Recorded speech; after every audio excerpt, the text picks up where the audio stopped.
கிறிஸ்துவ தேவாலயத்துக்கு சென்று கொண்டிருந்த பெண்மணிக்கு இப்படியா நடக்கணும்?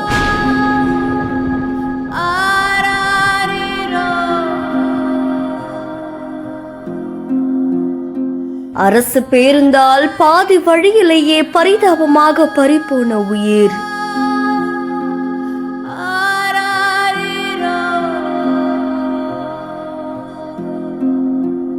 சென்னை கோடம்பாக்கத்தை சேர்ந்த 55 வயதாகக்கூடிய பியூலா அப்படின்றவங்க அதே பகுதியில கிறிஸ்தவ தேவாலயம் வச்சு நடத்திட்டு வராங்களாமா. இவங்களுடைய தோழியான குளோரி அப்படின்றவங்க கூட ஆவடியில் இருக்கக்கூடிய கிறிஸ்தவ தேவாலயத்துக்கு மாலை நேரத்துல கார்ல போயிட்டு இருந்திருக்காங்களாம். அப்போ சென்னை பக்கத்துல பூந்தமலை நெடுஞ்சாலையில சென்னீர் குப்பம் பக்கத்துல போயிட்டு இருக்கும் போது கோயம்பேட்டுல இருந்து வேலூர் நோக்கி வந்த அரசு பேருந்து ஒண்ணு திடீர்னு காருடைய பின்பகுதியில மோதினதா கூறப்படுது. இதுல காருடைய பின்பகுதி அப்பளம் போல நொறுங்கி இருக்கு. கார்ல பயணிச்ச 2 பெண்களுமே பலத்த காயம் அடைஞ்சிருக்காங்க. இதை தொடர்ந்து ஆம்புலன்ஸ் மூலமா காயமடைஞ்ச 2 பேரையும் மீட்டு பூந்தமல்லி அரசு மருத்துவமனைக்கு அனுப்பி வச்சிருக்காங்க. அங்க பரிசோதனை பண்ண மருத்துவர்கள் பியூலா பாதி வழியிலேயே இறந்துட்டாங்க அப்படின்னு தெரிவிச்சிருக்காங்க. காயமடைஞ்ச இன்னொரு பெண்மணியை கீழ்ப்பாக்கம் அரசு மருத்துவமனைக்கு மேல் சிகிச்சைக்காக அனுப்பி வச்சிருக்காங்க. தேவாலயத்துக்கு புறப்பட்டு இருந்த பெண்மணிக்கு இப்படி ஒரு சம்பவம் நடந்தது அந்த பகுதியில் பெரும் பரபரப்பையும் சோகத்தையும் ஏற்படுத்தியிருக்கு.